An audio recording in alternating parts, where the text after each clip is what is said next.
They all laughed at Christopher Columbus when he said the world was round. They all laughed when Edison recorded sound. They all laughed at Wilbur and his brother when they said that man could fly.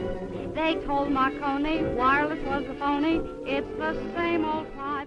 Welcome back to 100 Years of Television. This is episode number 23, countdown number 84, Mr. Television.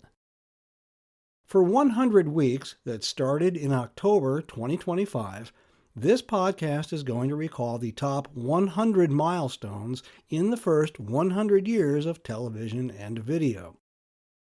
The countdown is pegged to culminate on September 7th, 2027, the 100th anniversary of the day television as we know it was invented. I'm Paul Shadskin, author of The Boy Who Invented Television, the definitive biography of Philo T. Farnsworth, who invented the world's first all-electronic television system. In the last episode, we witnessed the birth of cable TV in the remote reaches of the Pacific Northwest in 1948.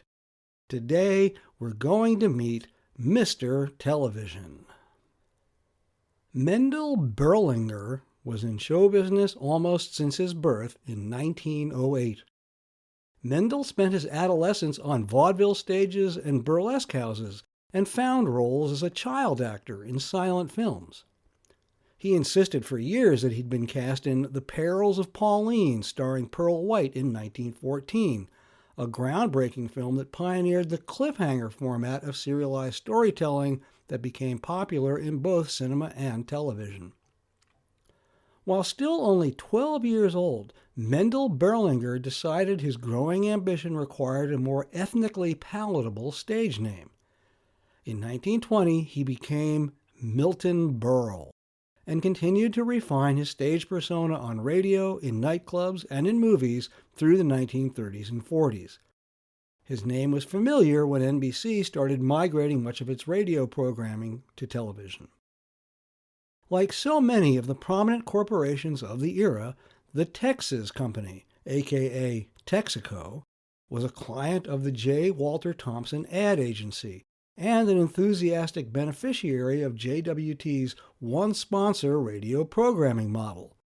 NBC's Texaco Star Theater began as a radio variety show in 1938. It was originally hosted by Adolphe Menjou and later by other stars including Fred Allen, whose sharp, satirical style made him one of the most famous radio comedians of the era. JWT had a hand in talent selection for all the programs it created. In the summer of 1948, when Texaco Star Theater began a trial run on television, Milton Berle was given a guest host slot along with other well-known comics like Henny Youngman and Maury Amsterdam.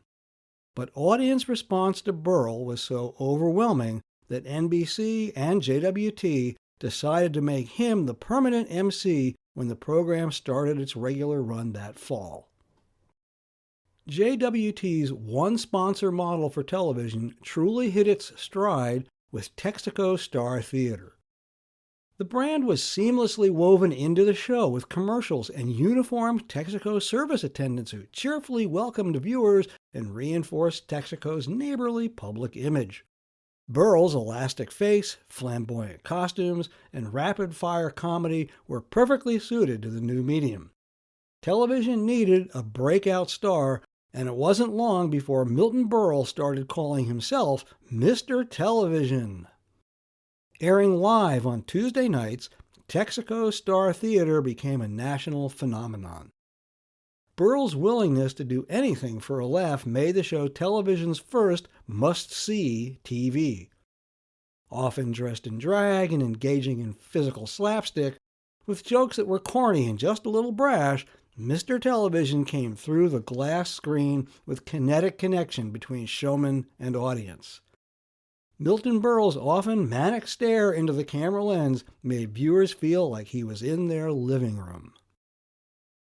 The Mr. Television handle was no exaggeration.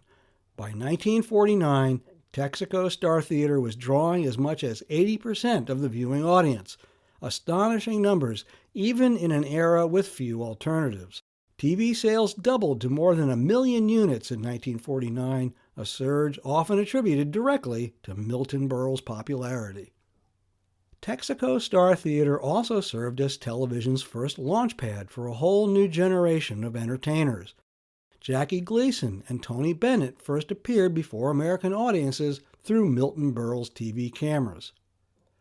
Acts that had once toured the vaudeville circuit found new life on television thanks to Texaco Star Theater. The show provided exposure to entertainers who would go on to long careers, even if their names have faded today. And the show's variety format provided the blueprint for later hits like The Ed Sullivan Show and Sid Caesar's Your Show of Shows. Texaco Star Theater ran until 1953, after which the show continued in various incarnations.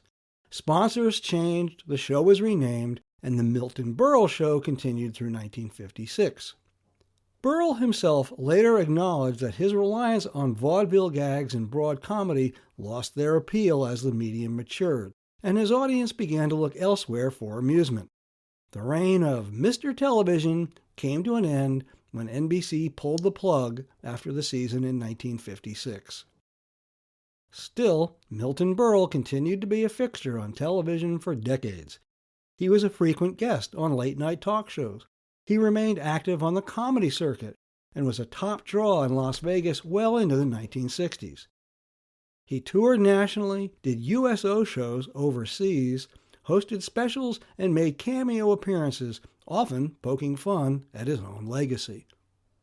Milton Berle made his final television appearance in July 2000 when he appeared on an NBC special, Kenan and Kel, Two Heads Are Better Than None, at the age of 92. When he moved on to the great television studio in the sky on March 27, 2002, at the age of 93, Milton Berle's legacy was instrumental in proving that television was something more than an extension of radio. By the time he signed off from his own show, television had become its own kind of art form, with its own rhythms, rituals, and stars. His embrace of the camera, his instinct for physical comedy, and his ability to hold an audience through the cathode ray tube laid the groundwork for the future of televised entertainment. Drag routines, slapstick, and a dose of Catskills kitsch may have been what television needed to get a toehold with American audiences, and Texaco Star Theater helped establish the network variety show as a staple of the weekly schedule. Over the decades that followed, stars like Red Skelton, Dean Martin, the Smothers Brothers, Sonny and Cher, and Carol Burnett followed in the trail blazed by Mr. Television, Milton Berle. This brings us to the end of number 84 in the countdown of the top 100 milestones in the first 100 years of television. Stay tuned for the next episode when we witness the dawn of unscripted television more than 50 years before Survivor or The Apprentice.